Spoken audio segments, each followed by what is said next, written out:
Te mit szólnál hozzá, hogyha egy játék, amivel játszol, az esetleg valamilyen utómódon megtudná a nevedet? Gondolom, hogy így reagálnál rá, Ezt honnan tudja nevetget? vagy így. What? Esetleg talán nem is értenéd, Mi van? és igen, a Sonic.exe feliratáról lesz szó, amiben azt szerepel, hogy Ready for Round. Hú, és ugye a név. Na de hogy ez hogy is lehetséges, hogy megtudja a játék a nevedet, úgyhogy esetlegesen semmiféle engedélykérés nem kért, azt most majd megmagyarázom, legalábbis megpróbálkozok. Amennyi megmaradt még a programozói tudásomból, na de tisztázzuk le, hogy van 3 különböző fajtája a játékon belül neveknek, amikor te adsz meg, és a játékon belül meg lehet adni random nevet, akár RPG vagy bármi olyan játékról van szó, akkor ugye, amit te beírsz a nevedre, és amit kér a játék, hogy írja be a nevedre, akkor a párbeszédeket, illetve az achievementeket ezzel a névvel fogja titulálni. A másik, hogy ha a játék engedélyt kér bizonyos adatok felhasználására a gépeden, ez nagyon kis százalékban akár a számítógépnek a nevét is tartalmazhatja. És van a harmadik, ami pont ez a creepypasta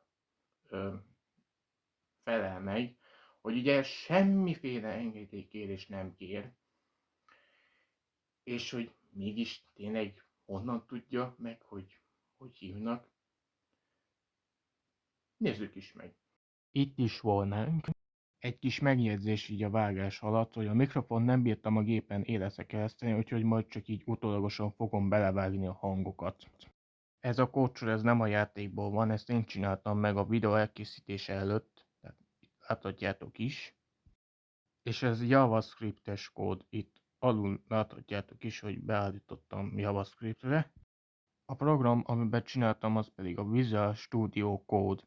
És azért JavaScript nyelven csináltam meg, mert én még ezt tanultam meg. Vannak benne felsős kódsorok, de én ezt úgy csináltam meg, hogy ami még ezen kívül eszembe jutott, azokat inkább beleírtam. Lehet ezek is még szót kapnak a videóban. Ahol van a kódol, az az egyik fontos része a kódolásnak. Különálló részeket kikommenteltem, és itt ebbe a sorba helyeztem el azt a kódsort, amire feltételezem azt, hogy miért is tudhatja egyáltalán a játék, hogy mi a felhasználó neved a gépeden. Most láthatjátok nagyítva is. Kódolni lehet egyszerűen, illetve bonyolult módszerekkel is. Én erre mindkét példát fel tudtam hozni, mármint a kódsorban 2 ilyen példa szerepel.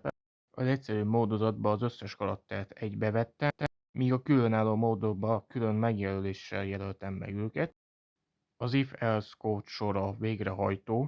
Az egyszerű módozatban, mivel az összes karaktert egybevettem, így hogyha az összes meghal, akkor fogja kiírni ezt a Ready for Round 2, illetve az utána következő kódsort fogja végrehajtani. Máskülönben, hogyha valamelyik karakter életben marad, akkor egy cutscene játszhat le a játék. Ezt a bonyolultabb módozatban nyilván külön jelöltem meg. Más programozási nyelvekben nyilván máshogy kell megírni a végrehajtandó kódsort, például Python vagy C# meg C++, illetve további kódolási nyelvekben. Az alsó 3 kikommentelt lehetőségnél, hogy én az ilyen alkalmazásokban való kép, illetve hanganyag importálást akartam megvalósítani, hogy nagyjából így festhet. A lez alatt a kódot mozgattam, az pedig a jelmagyarázat lett volna, hogy jelöltem meg. Nehogy aztán itt valakinek félreessen valami. Így a végére hozzáfűzném, hogy fura lehet, hogy egy 20-os fazon teszi hozzá a részét, egy olyan creepypastában már nem is népszerű, de úgy éreztem, hogy ez talán sok embernek rejtély lehet. Úgyhogy csekély programozói tudásommal megpróbáltam megalkotni, amit meg lehetett. Remélem érthető volt, és találkozunk következő